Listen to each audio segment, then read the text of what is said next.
المكان اللي معانا النهارده معمول على طراز أو ستايل الأرت ديكو. الأرت ديكو ده ظهر في أوروبا في أوائل القرن العشرين، وازدهر بعد كده في الولايات المتحدة خلال عشرينيات وثلاثينيات القرن الماضي، وانتهى طبعا العز بتاع الأرت ديكو مع الحرب العالمية الثانية.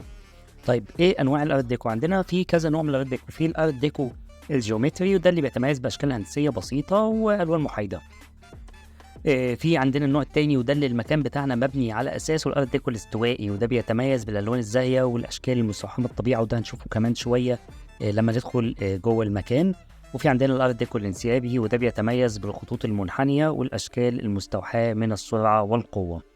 الارت ديكو لحد دلوقتي شائع في التصميم الداخلي واساس، وبيستخدم في اعاده تصميم المباني القديمه، وبيستخدم في الافلام والبرامج التلفزيونيه. فخلينا نشوف كده الارت ديكو من جوه عامل ازاي.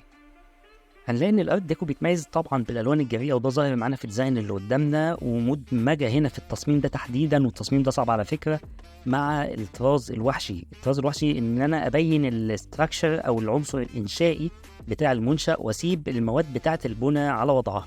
يعني لو جينا بصينا كده هنلاقي الكاميرا اهو، الطوب والاعمده باينين جدا جدا معايا، مش مخبيهم، مش مداري لونهم الطبيعي.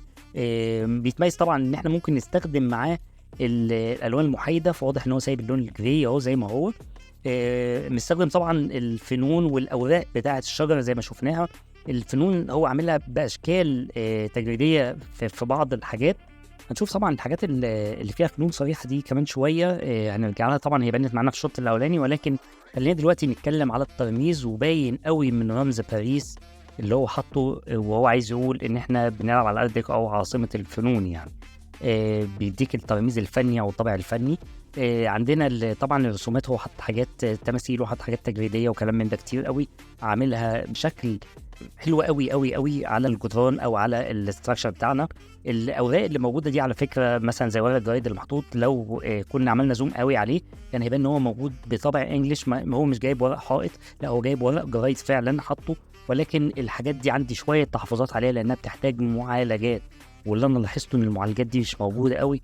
وطبعا ده مع الوقت بيتسبب ان الرسومات دي ممكن تبهت، او الاستراكشر ده اللي قدامنا يبقى فيه بعض المشاكل. واضح حتى ان الاوراق هي واقعه شويه، بس بالنظر للستايل اللي احنا شغالين بيه، او ان هو وحشي او ان هو ارت ديكو، فده مش مشكله قوي. هتلاقي الكراتين بتاعت البيت كده موجوده اهي زي ما انت شايف على اليمين جنب الجزء المدعوم بالتراك الاضاءه. الهيكليه بتاعتنا بتاعت الخرسانه باينه، وده عصب التصميم اللي فيه وحشيه. المكان بشكل عام طبعا مميز جدا. استخدام الجولد اهو موجود، واستخدام الفنون زي ما اتفقنا بالالوان الواضحه والجريئه. باين قوي كطابع الاشجار اللي باينه، او العنصر الطبيعي او دخول العنصر الطبيعي معانا في الديزاين او في التصميم ده واضح جدا معانا. ووجود اشكال هندسيه موجود بالشكل الخطي اللي هو الموجود في الخرسانات او المربعات اللي موجوده هنا قدامنا.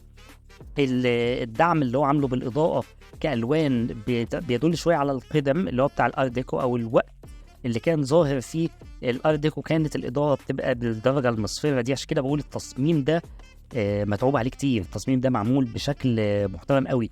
وجود الخطوط المنحنيه اللي بتدي احساس براحه موجود عندنا اهو في الفرش، باين عندنا حتى في الكراسي اللي موجوده او في الفرنشر. المربعات اللي هناك دي برضو الخطوط المستقيمه وقدامها منحني، ده بيبرز كل منهما الاخر.